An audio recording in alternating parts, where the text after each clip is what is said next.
Hello everyone and welcome to a video on the brand new spooky update that is coming to the second Astroneer Halloween event. Now you can see these college ranges over here. These are a very large part of it, but before we exactly cover everything that you need to do and everything that's going to happen with it, I do want to specify that when I originally started this, well, not started this save, but when I loaded into the save, this is a save that I've had since before the first Halloween update in which all of the pumpkins were introduced, or these spooky squashes were introduced. Now, because of that, I had a bunch of the spooky squashes already near my base, so I could basically just mine those and produce a never-ending supply of the spooky squashes. So I didn't really need to go that far to travel to get any of them or come back with them or whatnot. So if you are looking to get the spooky squashes because you don't have any from a previous update or anything like that, they appear in these kind of caverny, crag-like, cavernous, I'm trying to come up with more and more descriptors, areas. So these are the biomes that, as you can see, there's already a bunch of these spooky squash spawns. These I did not place. So these occurred naturally. These happened outside of just the normal ones that I already had in the game. And someone in my stream earlier today when I was first playing with this actually went to one of these when they couldn't find them and confirmed that they do spawn here. So if you're looking for some spooky squash, head down here. When you do mine one and do pick up some stuff, they explode into many different items. So they explode into some seeds, some spooky squash seeds, as well as a bunch of squash samples. So what exactly do those do? That is what I will be explaining to you once we get back to our base. I do also want to mention that there is a chance, as you just saw, of mining a pumpkin gives you a singular seed. There is a fairly decent chance that mining a pumpkin gives you more than one seed. So I would recommend when you come back, bring a whole bunch of seeds because you're going to need a lot of spooky squash samples, so it doesn't hurt to have as many seeds as you can carry. And when you have these seeds, again, I got a bunch of spooky squash samples from that one pumpkin. But what you can do is you can place the seed, hold F to plant it, and you'll be able to grow yet another spooky squash. So it's kind of cool to be able to watch these plants grow. They don't actually take as long as I would have thought, but they basically stop growing when they're ready to be harvested. And it also gives you a nice little tagline for germinating a new plant. So you can kind of gauge by that it's maybe not explicitly ready to be harvested yet. And then there you go, uproot to harvest spooky squash. So when you harvest it, again, I got no samples this time, but I got 2 seeds. So there is a chance that, again, you get multiple seeds from things. So I would highly recommend it, as I said, bring back a whole bunch of them and then replanting them and going through all that type of stuff.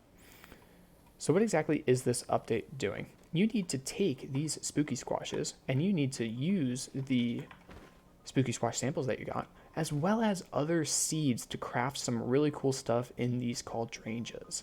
Now I have 3. I found one over here, found like 2 more in that direction. You can see in the horizon, there's another one over there. You can grab as many of these as you want. There's really no need to. I find 3 is fairly fine. You can probably go more, you can probably go less. It's entirely up to you and how quickly or how well thought out you have this automation.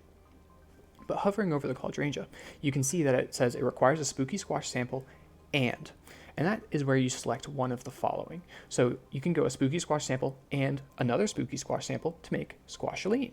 You can use a volatile attacus seed to make adapetrol, or you can use an elegant spewflower seed and make noxothane. All 3 of those things, again, need to be combined with the base ingredient of a spooky squash sample. So you're going to need a lot of spooky squash.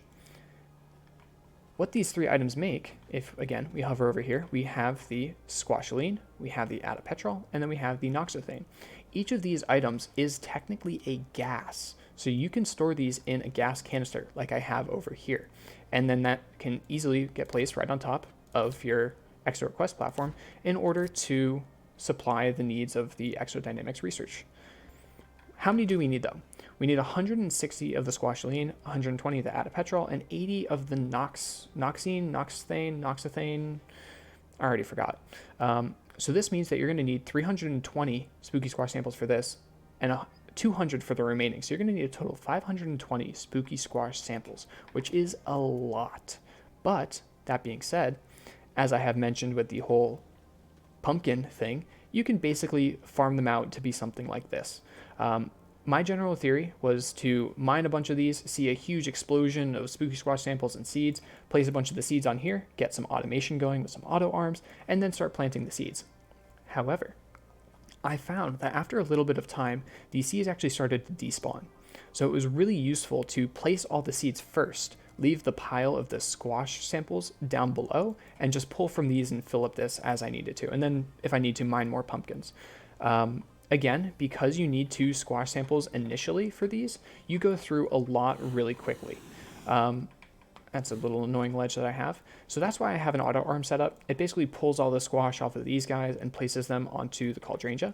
Now, I had originally had these guys stacked like so that this singular auto arm could feed all of the cauldrangias, and then this auto arm right here could take it off and put it on the exo request and the gas canister.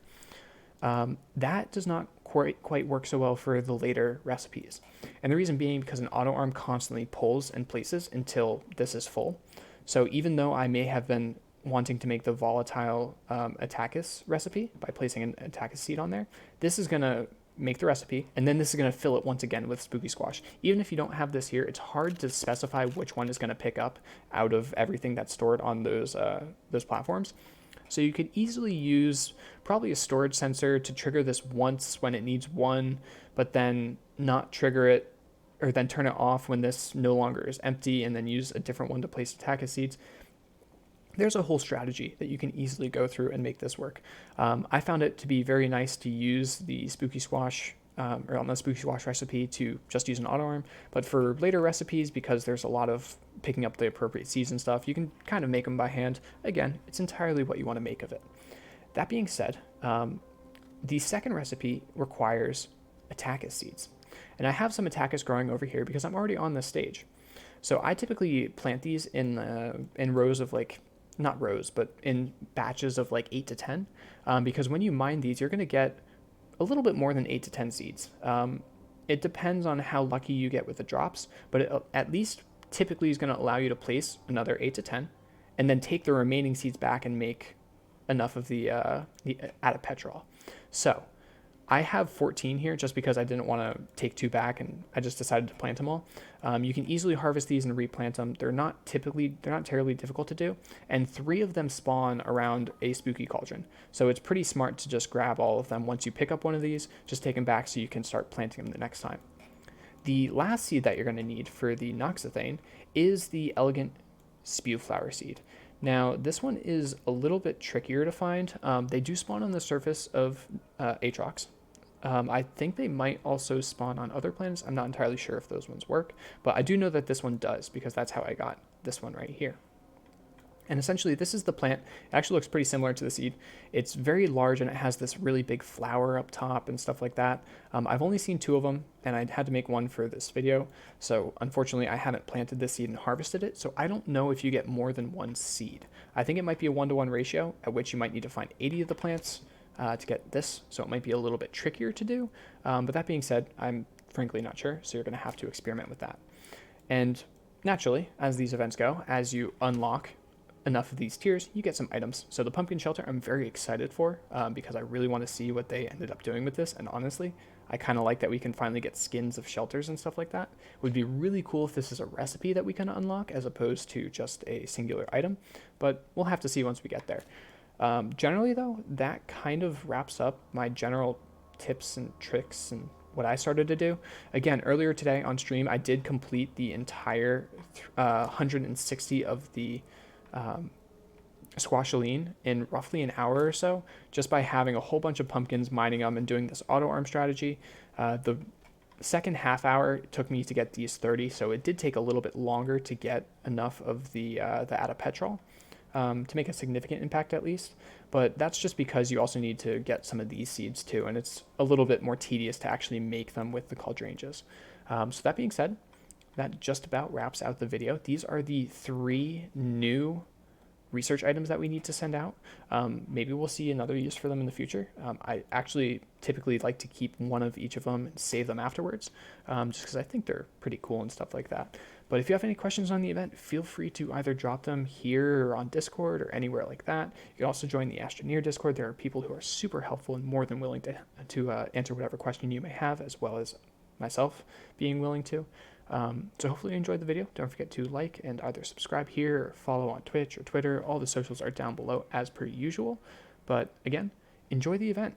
Make sure you get all those new cosmetics. The new cosmetics look really, really cool, especially the pumpkin shelter. So hopefully you guys can all unlock them. Hopefully you also have a good rest of your day, and we'll see you in the next video.